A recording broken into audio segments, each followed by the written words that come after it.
Everyone, good morning. আমি Anumita, blogger অনুমিতাতে তোমাদের সবাইকে জানাই অনেক ভালোবাসার অনেক স্বাগত। আই হোপ তোমরা খুব ভালো আছো, সুস্থ আছো। আমরাও ভালো আছি। ভাবছো তো যে মেঝেতে কেন বিছানা করা?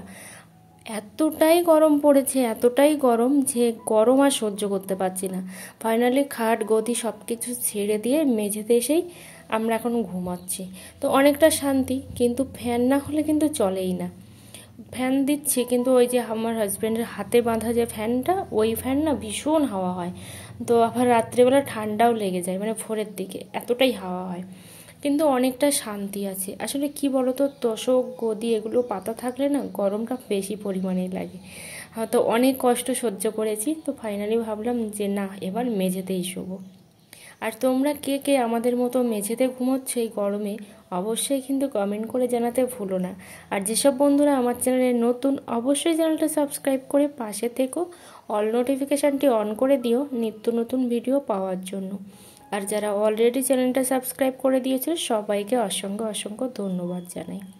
আর হ্যাঁ, যারা আমাকে এত সুন্দর সুন্দর কমেন্ট করছো, আমি সঙ্গে সঙ্গে রিপ্লাইটা দিতে পারি না, তো তার জন্য সবার কাছে ক্ষমা প্রার্থী।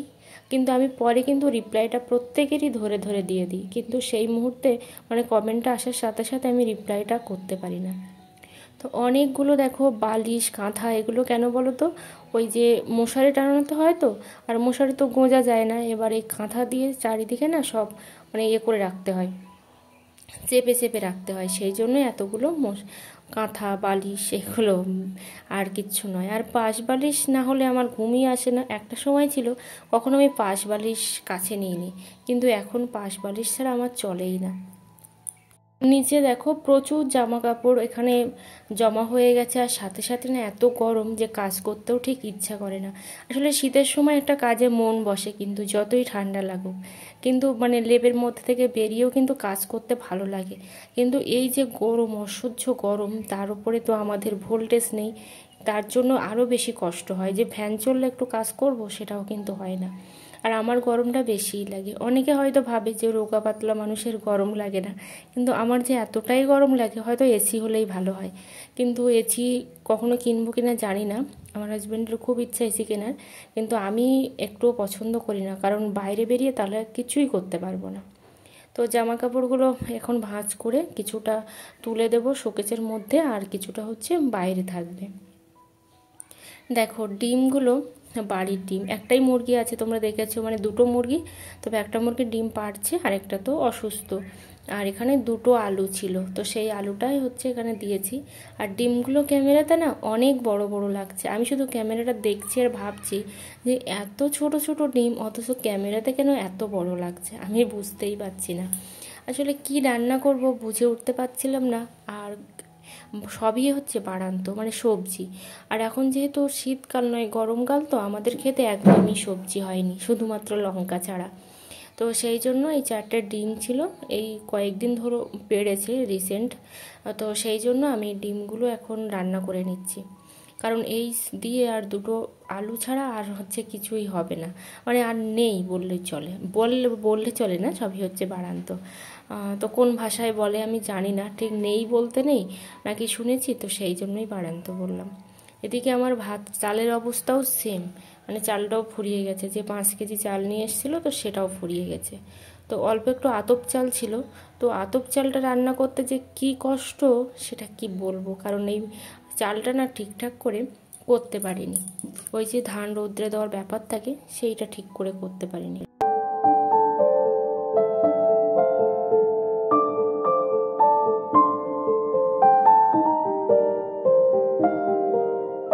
এখানে আমি ভাতটা উপর করে দিয়েছি, দিয়ে দেখো এই পাশে বসে আছি, কারণ এই ভাতটা এখন নিয়ে আবার গিয়ে দেবো উনুনের উপরে।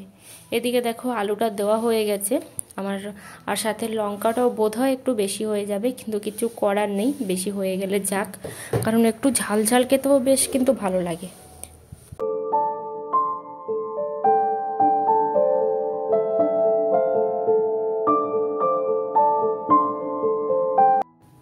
আর এইটুকুতেই হয়ে যাবে, কেন বলো তো, এখন যেহেতু এতটাই গরম পড়েছে, কেউই না ভাত খেতে চাইছে না। তো সেই জন্য এই অল্প স্বল্প জিনিস দিয়েই কিন্তু হয়ে যাবে। আর এইদিকে দেখো একটা ডিম আমি ভেঙে আমার হাজব্যান্ডের জন্য করে দিচ্ছি, কারণ ও একটু বের হবে, একটু ডাক্তারের কাছে যাবে, তো সেই জন্য করে দিলাম। অনেক দিন ডিম খাই না, অনেক দিন, মানে যেখান থেকে মুরগিগুলো মারা গেছে না সেইখান থেকে ডিমই খাই না, সেইখান থেকে এই পর্যন্ত আজকে হয়তো ফার্স্ট খাচ্ছি। আর আমি এখানে আর চামচটা লাগালাম না, মানে খুন্তিটা লাগালাম না, শুধুমাত্র এই কাঁটা চামচ দিয়েই করে নিচ্ছি। তো হাজব্যান্ডকে দিয়ে দিচ্ছি। দেখো আর একটা দিচ্ছিলাম, মানে একটাই ডিম করেছি তো গোটাটা দিচ্ছিলাম, কিন্তু নিল না, বলছে অর্ধেকটাই দাও, তো সেই জন্যই অর্ধেকটা দিলাম। এদিকে যে বাজারটা এত খারাপ এনেছে, ওই যে দুটো ঝিঙে এনেছিল 2-3 দিন আগে, তো এতটাই খারাপ যে কি বলবো, ওর মধ্যে থেকে না পিঁপড়ে বের হচ্ছে। আর সে ভালো না, মানে একদমই ভালো না, তবে সেই জন্য যেন কেমন একটা হয়ে গেছে।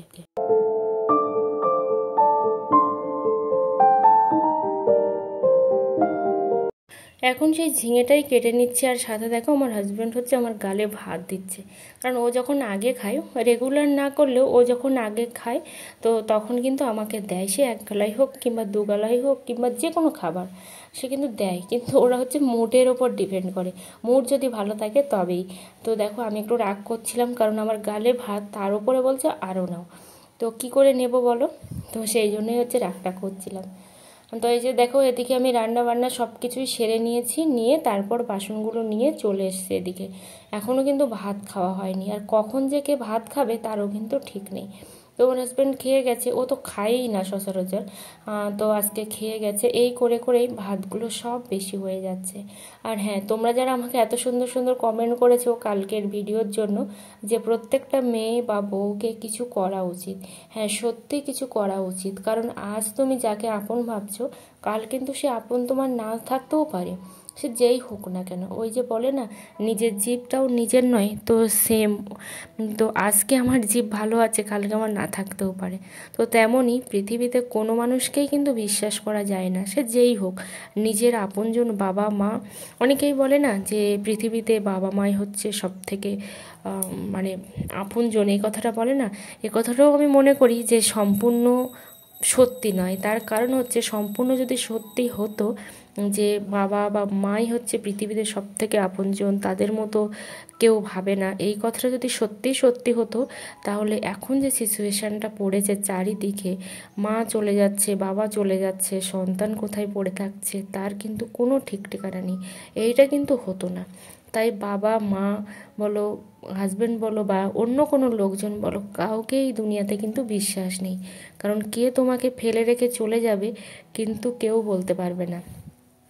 তাই অবশ্যই মানুষকে ভরসা করো, বিশ্বাস করো, যেমন আমি করি, মানুষকে অন্ধের মতো ভরসা করি, বিশ্বাস করি, কিন্তু সাথে সাথে নিজের পায়ের তলার মাটিও কিন্তু শক্ত করার চেষ্টা করতে হবে। চেষ্টা করছি, কিন্তু কোনো প্রকারে করে উঠতে পারছি না। তো এখন বাজে প্রায় 12টা, প্রায় বলতে 10 মিনিটের মতো বাকি আছে।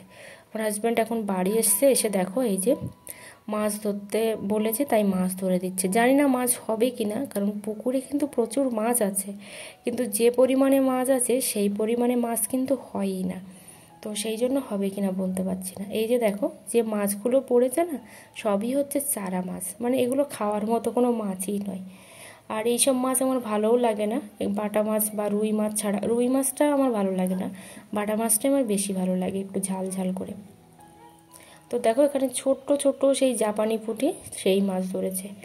এবার দেখো পুকুরের ওই পাড়ের দিকে যাচ্ছে, দেখা যাক আদৌ পড়ে কিনা, কারণ পড়ছেই না মাছ। আসলে মাছ হোক না আমাদের ওপরে হিংসা করে।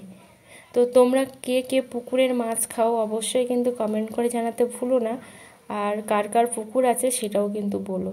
তবে পুকুরে স্নান করার কিন্তু মজাটাই আলাদা, কারণ আমরা এই গরমের সময় পুকুরে যে ডুবে থাকা, এর কিন্তু আলাদা একটা মজা আছে বা একটা শান্তি আছে, সেটা যাদের আছে তারাই বোঝে। তো আমাদের পুকুরে কিন্তু অনেক লোক স্নান করতে আসে, আসলে আমি সবার ভিডিও করতে পারি না, আর সবাই ভিডিও করা পছন্দ করে না, তাই আমি দেখাতে পারি না। অনেক লোক আসে পুকুরে স্নান করতে, কারণ এখন এই বৈশাখ মাসে জলের সমস্যা না প্রত্যেকটা প্রায় বাড়িতে। তো আজকে আমি মাছটা সম্পূর্ণ আলাদা পদ্ধতিতে না কেটে নিয়েছি, মানে ওই যে গ্রেটার আছে, পিলার আছে, ওইগুলো দিয়ে ছাড়িয়ে নিয়েছি মাছ। ওটা একটা ভিডিওর জন্যই করেছি আমি। তারপরে মাছটা ছাড়িয়ে এখন দেখো এই নেতাটা পাতলাম কেন বলো তো, এটা দিয়ে না ওই মাছের আঁশগুলো আমি পরিষ্কার মানে মুছেছি, তার জন্যই। তো মাছটা এবার আমি কেটে নিচ্ছি। আর এখানে 3টে ভাগ করব, মানে দুটো মাছের 3টে করে 6টা ভাগ হবে।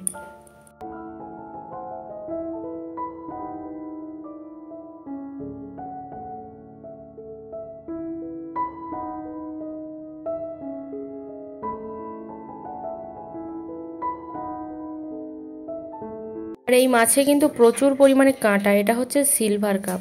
তো সিলভার কাপে সবাই যেন প্রচুর কাঁটা থাকে। আর এখন হচ্ছে দুপুরবেলা, দেখো দুপুরবেলা এখন খেতে বসেছি। আর ডাল দিয়ে, ডাল বলছি, ডিম দিয়ে, মানে ডিমের ঝোলটা এতটাই ঝোল হয়ে গেছে যে মনে হচ্ছে যে এটা হচ্ছে ডাল।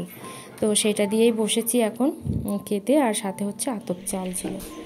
এখন বিকালবেলা যাচ্ছে একটু রাস্তার দিকে, আগে তো এরকম রাস্তার দিকে যেতামই না, তো এখন যাচ্ছে দেখো রাস্তার দিকে। আর এখানে সবাই জল নেবে, তাই জন্য দাঁড়িয়ে আছে।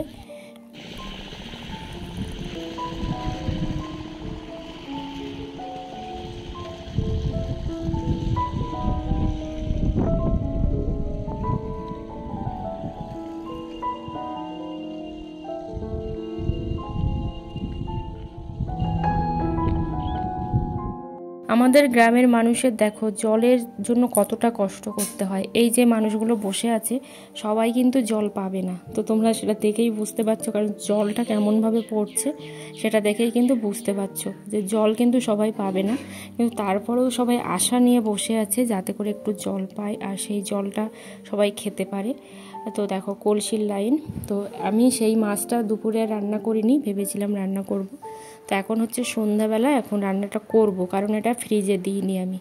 তো সেই জন্য কিন্তু একটুও কিন্তু নষ্ট হয়নি, যেহেতু এর মধ্যে হলুদ দেওয়া আছে, লবণ দেওয়া আছে, তো সেই জন্য।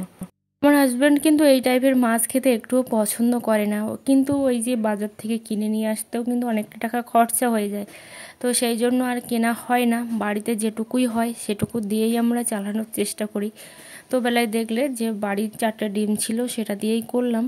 আর এবেলায় হচ্ছে এই 3টে পিস খেলাম আর 3টে পিস হচ্ছে রেখে দিলাম, মানে খেলাম বলতেই রান্না করলাম। তো এটা হচ্ছে গতকালকের আগের দিনের কাঁঠালের তরকারি ছিল। তো হঠাৎ করেই দেখছি ফ্রিজের মধ্যে তরকারি, তো সেই তরকারিটা বের করে এই মাছগুলো দিয়ে আবার একটু নতুন করে রান্না করলাম, কারণ শুধু শুধু নষ্ট করেও লাভ নেই। আর একটা তরকারি রান্না করে সেই তরকারিটা নষ্ট করেও লাভ নেই। আর এখানে দেখো সেই যে সকালবেলা জামা কাপড়গুলো গুছিয়েছিলাম, তো সেইগুলো নিচ থেকে আমি ওপরে নিয়ে আসলাম, এখন এগুলো সব ঢুকিয়ে রাখবো। আর প্রচণ্ড গরম, কিছুই ভালো লাগছে না। সবাই ভালো থেকো, সুস্থ থেকো।